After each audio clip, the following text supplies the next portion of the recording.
my name is Mark, and I am a co-creator of a project called Amundsen, which is an open source data catalog and metadata engine. We'll talk a little more about that. I also started a company recently called Stemma, and before that I was a product manager at Lyft, which is where I created Amundsen with a team there. And then and before that I was a developer at Spark at Cloudera, working on a few different open source projects in the Apache ecosystem. Cool. So I think before we even start talking about what I work on, maybe it's important for us to be on the same page around the problem that exists today. So when I joined Lyft, this was a common trend I saw there. It becomes clear to me that this will not be a big problem in other organizations. So take example of a data scientist or an analyst, and you can map out, say, an analyst workflow in 4 steps. The first step is discovery of data, so I can use that data. Next one, I explore it to validate it's the right thing for me to do. Is it still being populated? What does this column contain? So on and so forth. The next step is the model development and productionalization. For an analyst, this could be writing a SQL query or generating an insight. For a data scientist, this could be building a model using the features that they've discovered and explored. And lastly, there's the last step, which is productionalization / visualization / communication. And so what I found at Lyft was that over a third of their time was being spent in the first 2 steps, discovery and exploration, and the rest was being spent in the last 2 steps. Now, the thing to note here is that the last 2 steps are the ones that we pay people money to do, right? This is the hard part, and the real work goes here. But the first 2 steps around discovery and exploration is actually a huge time sink. So let me give you an example of a data scientist at Lyft that I vividly remember. This data scientist was trying to optimize for ETAs of Lyft rides that were happening. Now, if you have to create a new model for ETAs, you have to compare it to the current model that's in production in ETAs, right? And you know that an ETA for a Lyft ride is actually measured multiple times throughout the request journey. So you open up your app, you may see that your ride is 2 minutes away. You're going through this request funnel and you find that this ETA is often changing and increasing sometimes. And lastly, there's the actual ETA when like the driver gets to you, right? And a company like Lyft may have experimented with other models. Some of those models may have gone to production for the ETA. Some of them may have been discarded. Long story short, to find the feature or the column that has the current ETA is really, really hard. And I hope you can take this example to your domain and understand how hard it is to find the source of truth for any single piece of information. And one common concern that I often got here was that, oh, we just need to document it better, right? But the fact that once you have a deeper understanding of this problem, like you realize that it's not simply a matter of documentation, A, because the documentation gets out of date, but B, because these concepts are so nuanced that you need more context than a documentation can provide. So this was the problem that I saw at Lyft, and what I wanted to do was take that 35% time spent in the first 2 steps and reduce that to as short as possible so people could go to the next 2 steps as quickly as possible. Hope that makes sense. This problem actually led to some secondary effects. So there were these 3 secondary effects. The first one was it led to a lot of unknowns. So it led to creation of work that has been done. So if you don't know what the historical ETA trends are and you want to compare them to the current ETA trends, you don't know, like, has someone else done that analysis before around historical trends? Can I reuse it or update it instead of starting from scratch? And then it leads to a lot of increased database load, especially through that exploration step. So in the exploration step, you're doing a lot of select star queries. You're trying to do standard deviations and stats. You were trying to see what the values, various null and distribution of the column is. All that stuff can lead to a lot of unnecessary redundant load on the database. And lastly, this one is the most subjective of all, is it leads to a heavy interrupt culture, right? It's like me going to Sharon and be like, hey, what is the source of truth for ETAs? Which columns do you usually use? And it's just like interrupt heavy, like not grounded in facts or truth. And that to me was one of these burning problems at Lyft that I wanted to solve. So there I started evaluating solutions, and first was, are there other companies who have this problem? And if so, what tools or products have these companies used to try to solve the same problem? So when I was looking for solution, it's important that the goals for the solution were clear. So the first one was that my belief in the fact that simple documentation of getting somebody to say like, hey, Thomas, every month you will go in and make sure this documentation is up to date won't cut. Right? So the three things I was looking for in a solution was something that will automatically capture everything related to data endeavors. Like I know what all data exist. I know what dashboards are built on top of it. I know what jobs, ETL and otherwise are populating this data. I know HR systems, so I know all the employees, what they access and how, right? And I can build a graph through all this information and then expose it in the right places to the right people so they don't have to spend a third of their time like discovering and exploring data, right? And so the first point is building that graph. The second point is exposing that data in user-friendly and meaningful ways. And one could be just searching for ETAs. The other one could be around lineage. So often people want to traverse this graph, right? And people understand lineage simply in terms of data set to data set lineage, but there's lineage across these different kinds, right? So I can go to my team leads graph node and then be able to traverse what data sets they use. And then from those data sets, see what reports are built on top of them, and so on and so forth. And lastly, API. This is important because you can't anticipate all the products you want to build early on. And so you have to build open APIs where people can access this metadata and build other products on it. And lastly, organizations and data space is always evolving, right? Like 5 years ago, the orchestration tool of choice was Uzi, and now it's Airflow, right?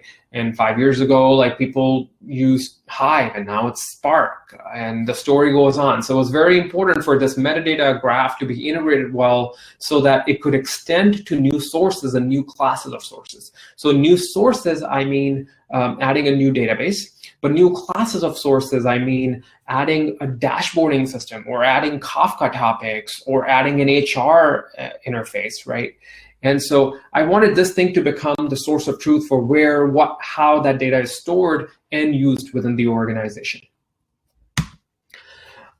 When I started learning more about it, I found this paper called Ground, which you may have heard of from UC Berkeley, and they described it really well in the sense that we were capturing metadata. And so when we talk about metadata, there were three kinds of metadata we're capturing. The first one is application context, which is where is the data, what are the semantics of the data. Next one is behavior, who's using it, who created it. And the third one is change, how is the data evolving over time, the evolution of code that generates this data. And what I found was that the industry was very good at capturing application context. So you can catalog all your data sets, and there were plenty of tools to do that, and you can see what the names and columns and types of those data sets are. But when it started to get to B and C, behavior, who's using that data, who created that data, this was like really not there in most of the commercial tools out there. And lastly, chain, like we didn't even wrap our head around this problem, right? And I think that actually continues to be the case.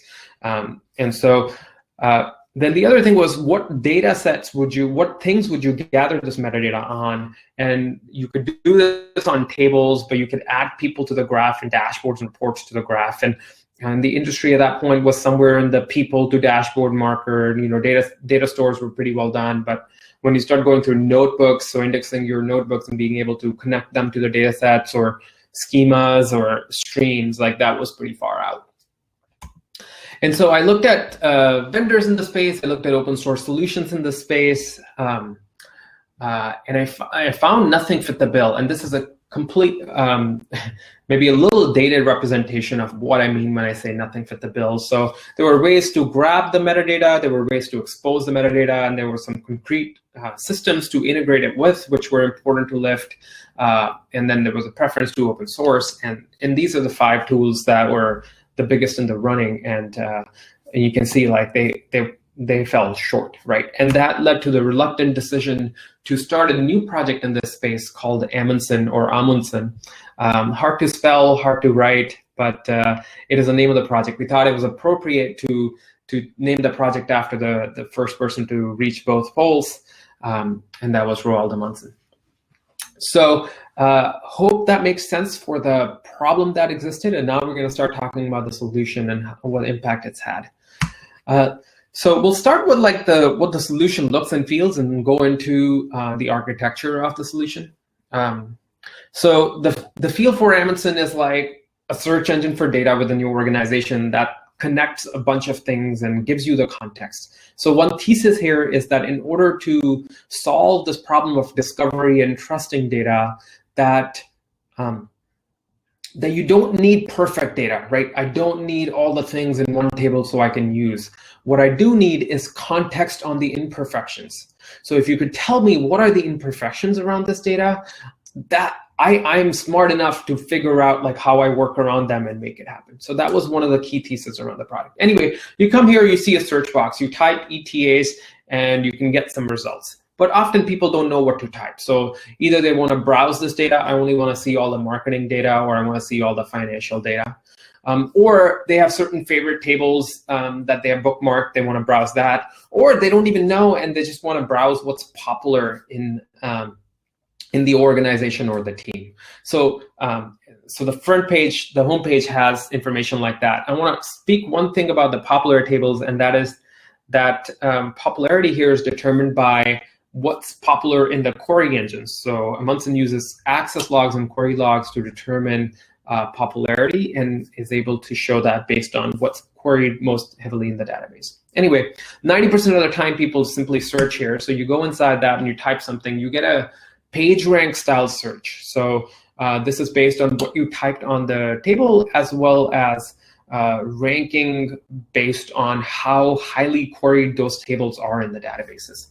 You click on the data set and you get this page around the data set. And this is where we start to see some of the context on the imperfections territory. So you get the name of the data set, you see that this is a data set or a table, and then you see that this is from Hive in case there are multiple databases in the organization.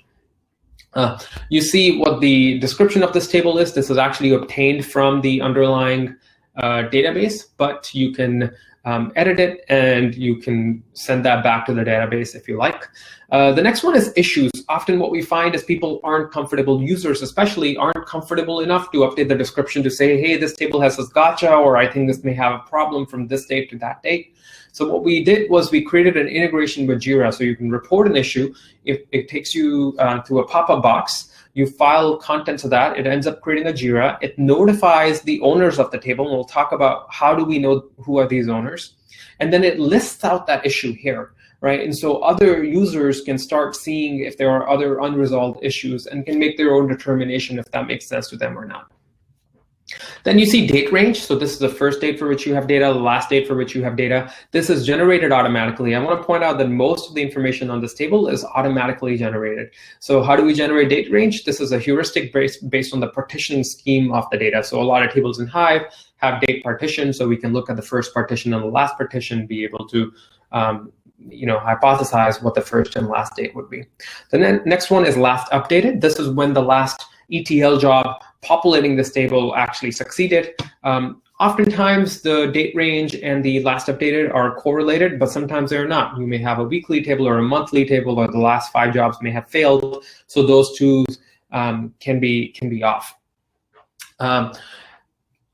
Then after that is frequent users. These are names of people and email addresses and links, profile links to people who use this table most frequently. Again, this is obtained from the database query logs. Then you have tags. These are API populated, so you can hit Amundsen with tags for a table, and this often happens in the context of an ETL job. Like all financial ETL jobs, at the end of the job will tag Amundsen with a financial tag for their data. But you can also update them in the tool using a UI tooltip. And then lastly, owners. This is also updatable via an API. Many organizations sometimes have an internal JSON file or something on a per schema or per database basis of owners or per table basis, and we scrape that into the tool. But you can obviously also update this and keep this list up to date within the tool. All right, so going on to the right-hand side, you'll see a list of columns, their descriptions, and their types. But you also see dashboards, and this is where we get to data set to dashboard territory lineage. So you can see what dashboards have been built on top of this data. And if, say, you were modifying something in this data set, you can then go start notifying or reviewing how this data is used and notifying the downstream dashboard owners. On the top right side, you see lineage, and that is an internal tool at Lyft that is not a part of Amundsen, and that has data set to data set lineage. So the same way Amundsen has first-class support for data set to dashboard lineage, it doesn't have data set to data set lineage support today, and it's actually a thing we are actively working on right now. After that, you would see a GitHub link, which is the code that builds this data. It also has a link to the DAG in cases where it's applicable, to the Airflow job that builds this data set. Lastly, you can preview the data if you have access. So if you have access, you will see a quick preview of the data from a recent partition. And if this data set is the one you want to use, we take you to this Explore button, which essentially populates a skeleton query.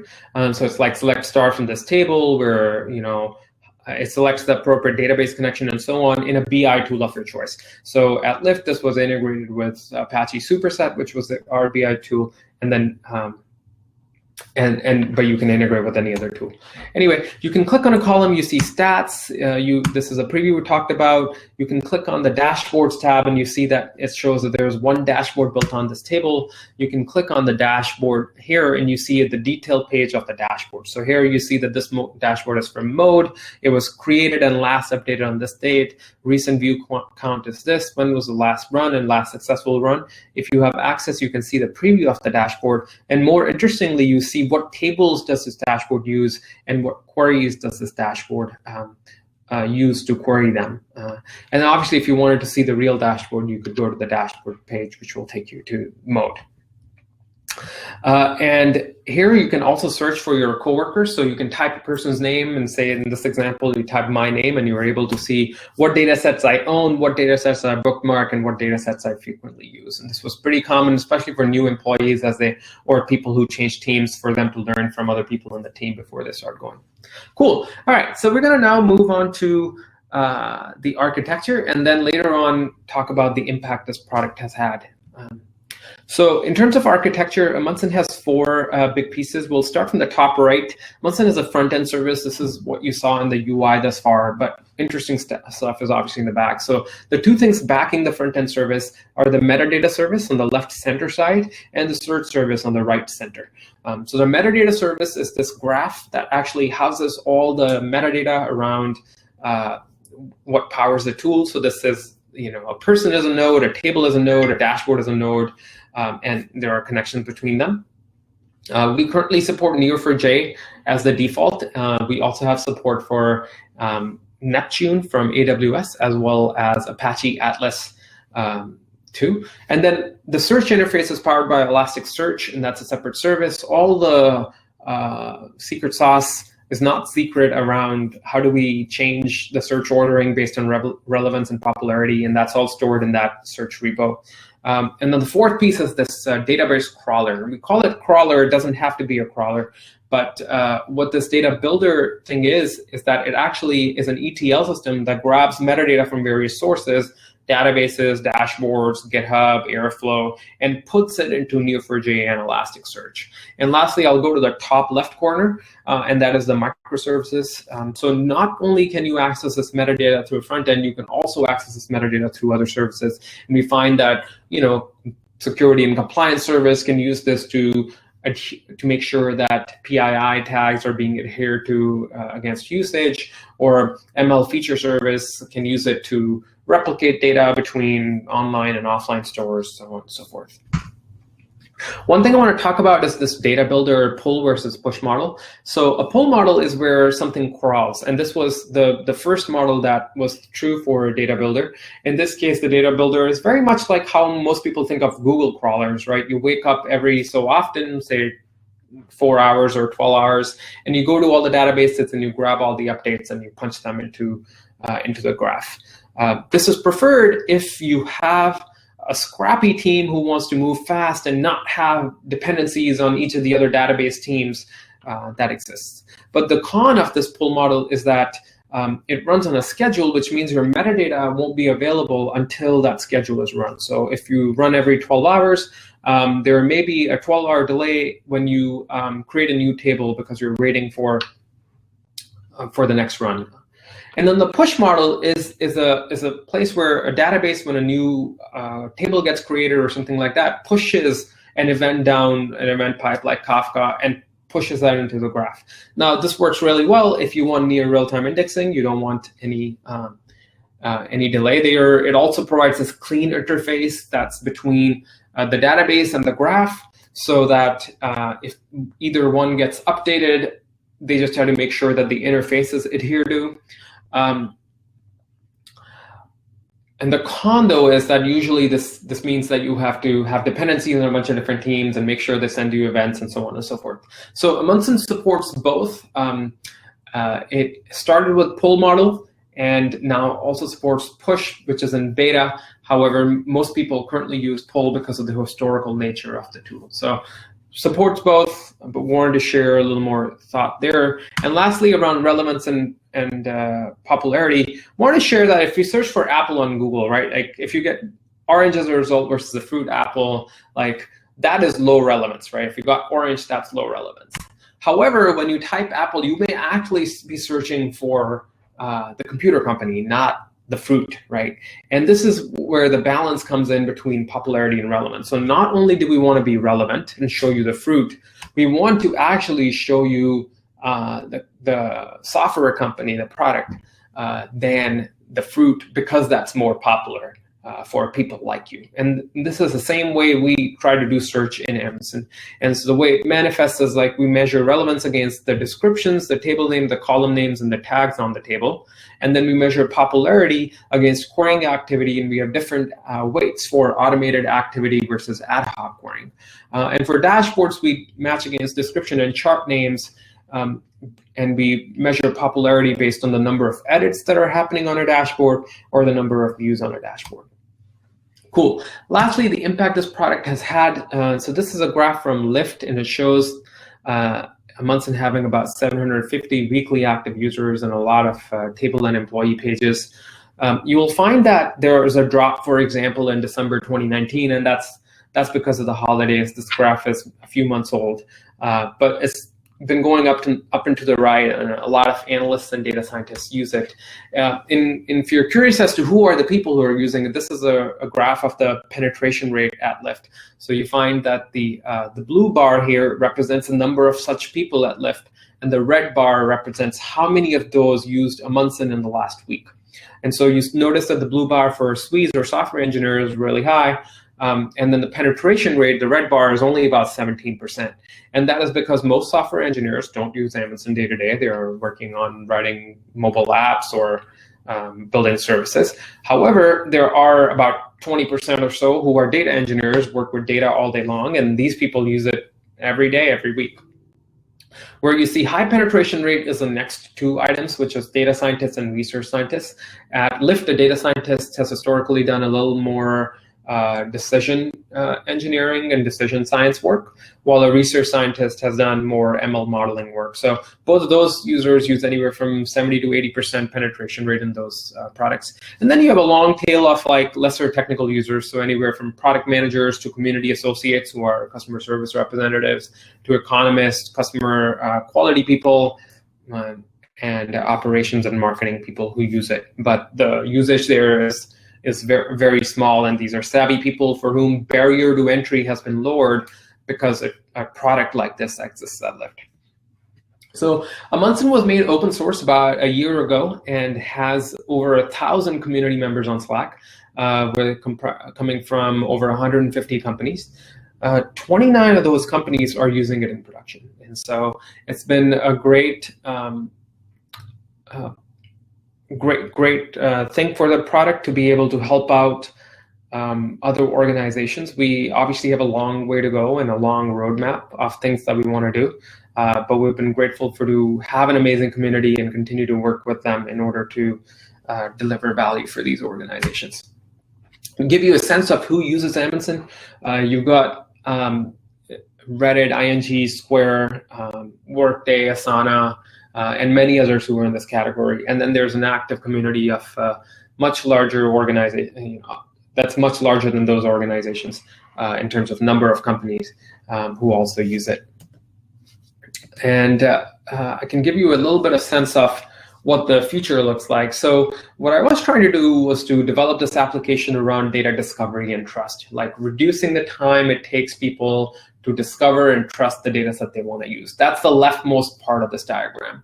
And what I found was, as I was building this product, that we ended up gathering a gold mine of metadata, right? This is a graph in the API and the opinionated products that you can build on top of this graph. So once we started doing that, we saw that there were other people who started using the same graph for other adjacent applications that we hadn't thought of. So I'll share one example of that, which is in the security and privacy space. Square, who uses Amundsen, doesn't use it for data discovery and trust. They actually use it for privacy engineering. They tag all their data in Amundsen with PII or NPI tags, and then use these tags to create person-specific views in Snowflake. So when I go to Snowflake, I can only see the right columns based on what I'm allowed to see in my role, and I know what data is PII versus not based on what's stored in Amundsen. And the way they tag this data in Amundsen is through Google DLP API and a combination of internal tools that places a guess on confidence level of this column is likely a PII. For columns that have low confidence, they have extended the Amundsen user interface to cater to a security analyst persona who gets a notification and is then able to approve or reject that proposal for a column being PII or not. And so what I see in the future is that this metadata will lead to a lot of interesting other applications like we're already starting to see in Amundsen, but there's obviously a lot to do in every single one of these applications as well. So what we call Amundsen today is both the data discovery and trust application, as well as the metadata, the horizontal metadata bar at the bottom. And so when it comes to specific to the data catalog or data discovery application, we find that having data set to data set lineage is important, and having ACL integration is also very important. So only certain users can edit descriptions, so on and so forth. So lastly, to summarize, data discovery is a huge pain. That's the pain we try to solve by creating Amundsen. But we are seeing that this pain actually the solution here can be used to solve other adjacent pains around access control and security and privacy. And so I wanted to leave you all with these 4 links. The first one is a website to Amundsen, amundsen.io, and you can use the QR code there. The next one is the code to the project. The third one is a recent blog post that I wrote that describes this gap that exists between production and consumption, right? Like data engineers are producing data and it's going to this data lake, turning it into a data swamp. And on the other side, data analysts and data scientists want to use trustworthy data for their work and don't have the right data set to do that work. And so there's this gap, and it talks about why this gap exists and how we can solve for that gap. And lastly, the fourth blog post is a blog post from Square on user privacy and how they're using Amundsen to drive that forward. That's all from me. I would love to hear what you think and if you have any feedback for me or the project. So Mark, first of all, congratulations for setting up this open source community. Have there been any surprises in terms of like contributions, and where are you seeing interesting contributions to the code? Yeah, that's a good question. I think there are 2 things that are interesting observations. The first one is a surprise around like how others have started to use this product. And we were all very focused on data discovery and trust, and the Square contribution and taking the direction of helping it out with security and privacy engineering was a really, really good use case that we hadn't thought of initially at Lyft. And the second one is that I find that most of the core contributions to the project still happen from a very small group who have been working on this project and who are deeply invested in the project by the number of engineers who work. But most of the contributions actually, perhaps by design, happen on the outskirts, which is integration. So Lyft will, for example, add mode integration, but someone else would want to integrate with Tableau or Looker, and they will come and add that. Same thing with databases. So we find that we're getting a lot of value through being able to integrate with all these systems by having a really amazing community, and that's a thing that the project is very grateful for. Any other questions for Mark?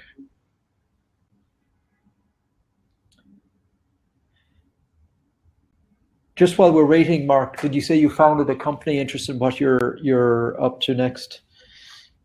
Yeah, I found that many organizations can use open source to solve this problem, but there are quite a few who don't want to deal with open source and don't have the right engineers and priorities to make that happen. So the name of the company is Stemma, and I co-founded that to help every single organization solve these problems. And Amundsen will be right at the front and center of this company, and contributing to Amundsen and making that better and providing value for open source community members is important. And this company will help move that forward even faster, but it will also help larger organizations, the ones that we couldn't have an impact through open source, to help solve the same problems. Okay. And in your list there, I saw some larger organizations, some financial services institutions who tend to be more risk averse around open source. Are you seeing some traction there, and how is that engagement from larger institutions going? Yeah, we've seen some engagement there. So ING is a large financial institution who's a user of Amundsen, and for them, it's forward-thinking large financial organizations will set this thing up and then play with it, iterate, and move this forward and evaluate it against what they have. What I do think happens in those organizations is they have a lot of specific needs. Some of them are regulatory, some of them are legacy related because of the systems they have and the processes they've already built. And I think we have a lot of work to do in the open source and as a community to have a larger integration net and be able to support those specific requirements. Great. And how best can our community help? Yeah, I think the few things that the community can help is if you see this is a problem in the organizations and the data you work with, I'd encourage you to check out Amundsen, and I can share links to that in the Slack channel as well, as you mentioned, Thomas. And then as you get to evaluating and trying out Amundsen, join the community Slack channel, which is Amundsen's Slack channel, and be able to ask questions, share feedback, and share your thoughts for the project so we can keep improving it.